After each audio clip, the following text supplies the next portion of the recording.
मूर्ख कौन। बहुत समय पहले की बात है। राजस्थान प्रांत की जयपुर रियासत के एक राजा थे।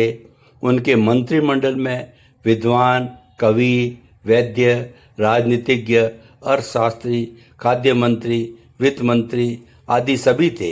एक दिन राजा को पता नहीं क्या सूझी कि उन्होंने आदेश दे दिया कि मंत्रिमंडल में एक मूर्ख की नियुक्ति की जाए।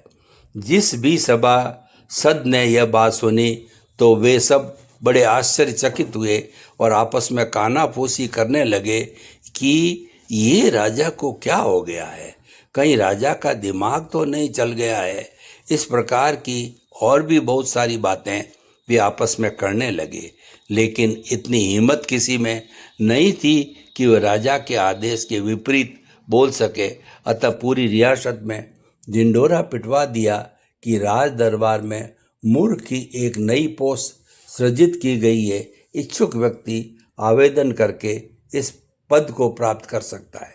सभासदों ने सोचा, भला इस पद के लिए कौन आवेदन करेगा, ये सब बेकार की बात है। लेकिन 2-3 दिन के अंतराल में ही कई आवेदन आ गए। राजा ने साक्षात्कार का दिन और समय निश्चित कर दिया और राजा ने विधि पूर्वक सब काम करके एक व्यक्ति नवसृजित पद पर नियुक्त कर दिया। सभा में उसकी एक कुर्सी लग गई। कार्यालय की ओर से उसे मूर्ख का परिचय पत्र भी मिल गया।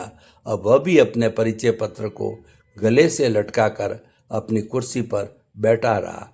काम कोई उसे था नहीं, बस बीच बीच में वह अपनी मूर्खतापूर्ण बातों से सभासदों को हंसा देता और वे सब भी खूब खिलखिलाकर हंस देते और कहते चले, और कुछ नहीं सही पर ये मूर्ख सभी का मनोरंजन तो करा ही देता है। संयोगवश एक दिन राजा किसी असाध्य बीमारी के चपेट में आ गए। दूर दूर से वैद्य बुलाए गए, लेकिन कोई भी वैद्य उनका इलाज करने में सफल नहीं हो सका और अंत में सभी ने कह दिया कि अब राजा मरणासन है। यह सुनकर लोगों ने उन्हें पलंग से उतारकर नीचे जमीन पर लेटा दिया। जब यह समाचार रियासत में फैला तो सभी उनके अंतिम दर्शन करने के लिए राजमहल में आ गए। मूर्ख ने भी यह बात सुनी और वह भी आया और उसने राजा को देखते ही कहा, अरे ये क्या महाराज, आप नीचे फर्श पर क्यों लेटे हुए हैं? आपको तो पलंग पर लेटना चाहिए। राजा बोला, अरे शायद तुम्हें पता नहीं है, अब मेरा परलोक गमन का समय आ गया है। ऐसी अवस्था आने पर जमीन पर लेटना पड़ता है। यह सुनकर मूर्ख बोला, अच्छा तो आप कहीं जा रहे हैं? फिर तो आपको यात्रा के लिए बहुत सारी चीज़ों की आवश्यकता होगी, वो सब तैयारी हुई कि नहीं? राजा बोला, जहाँ मैं जा रहा हूँ वहाँ किसी चीज़ की जरूरत नहीं पड़ती और वहाँ अकेले ही जाना पड़ता है, अतः मुझे कुछ नहीं चाहिए। मूर्ख बोला, अरे यह कैसी बात कह रहे हैं आप? भला वहाँ अकेले आपका मन कैसे लगेगा? एक आप काम कीजिए, मैं आपकी सबसे प्रिय, प्राणों से भी प्यारी रानी को बुलवा देता हूँ, आप उन्हें साथ ले जाएं। वहाँ कोई तो चाहिए आपकी सेवा सत्कार के लिए, मन बहलाने के लिए। राजा बोला, मैंने तुम्हें कहा ना, वहाँ कुछ नहीं ले जा सकते, और अपने साथ तुम हो कि रानी को ले जाने की बात कह रहे हो? अतः तुम यहाँ से जाओ और मुझे शांति से जाने दो। मूर्ख बोला, अच्छा आप एक बात बताओ, जहाँ आप जा रहे हो क्या वहाँ आपका कोई परिचित नाते रिश्तेदार भी है कि नहीं? और नहीं है तो आप किसी एक अपने पुत्र को ही साथ ले जाओ, वो वहाँ आपका ख्याल रखेगा। अब राजा को गुस्सा आया और झुंझला कर बोला, तुम्हारी समझ में बात क्यों नहीं आती? जब मैंने एक बार कह दिया कि वहाँ कोई कुछ नहीं ले जा सकता तो मैं कैसे ले जा सकता हूँ? मूर्ख बोला, अच्छा छोड़ो, एक काम करो, मैं थोड़े से हीरे मोती आपके साथ रखवा देता हूँ, वहाँ वे बहुत काम आएंगे। नई नई जगह है, वहाँ आपको सब कुछ व्यवस्थित करने में कुछ समय तो लगेगा और उसके लिए धन की भी आवश्यकता पड़ेगी, वहाँ किससे मांगोगे? अतः आप मेरा इतना कहना तो मान ही लो। अब राजा आग बबूला हो गया और उसने कहा, सैनिकों इसे पकड़ो और धक्के मारकर बाहर निकालो। जज न जाने किस मनुष्य घड़ी में मैंने इस मूर्ख को राज दरबार में रखने की सोची। जल्दी करो वरना यह मेरा मरना भी दूभर कर देगा।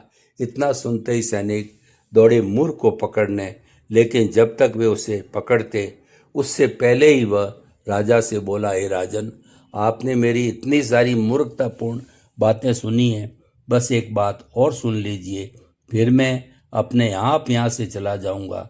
सैनिकों को पकड़ने की जरूरत ही नहीं पड़ेगी। बस आप इतना बता दीजिए क्या आपको पहले से ही पता था कि अंत समय में कुछ भी साथ नहीं जाएगा। राजा बोला, हाँ, यह सब तो मुझे पहले से ही मालूम था। मूर्ख बोला, मैं तो मूर्ख ही था, लेकिन आप तो महामूर्ख है।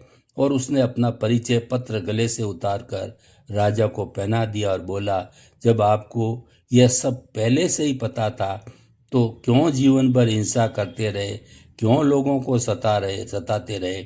अतः मूर्ख मैं नहीं, आप है।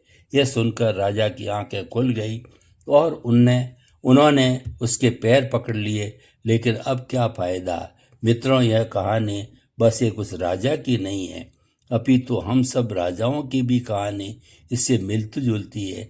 हम भी जीवन भर उचित अनुचित का विचार करे बिना ही लगे रहते हैं अपना भंडार भरने। अतः हम सबको समय रहते इस पर विचार करना चाहिए और उक्त किसी ऐसे मूर्ख की तलाश करनी चाहिए जो समय रहते हमारी आंखें खोल दे। व्यक्ति की इच्छाएं अंतहीन होती है, लेकिन यह जीवन तो हमें इस मनुष्य पर्याय में मिला है, वह अंत सहित होता है। कहा भी जाता है, जिसके पास 100 है वो 1000 की चाह करता है, जिसके पास 1000 है वो लाख की चाह करता है, जिसके पास लाख है वह करोड़ की राज्य की चाह करता है, और जिसके पास राज्य है वह स्वर्ग की चाह करता है। बूढ़ा होने पर बाल पक जाते हैं, दांत भी गिर जाते हैं, कान और आंखें बाधित हो जाती है, परंतु उसकी तृष्णा सदा तरुण रहती है, कभी नष्ट नहीं होती।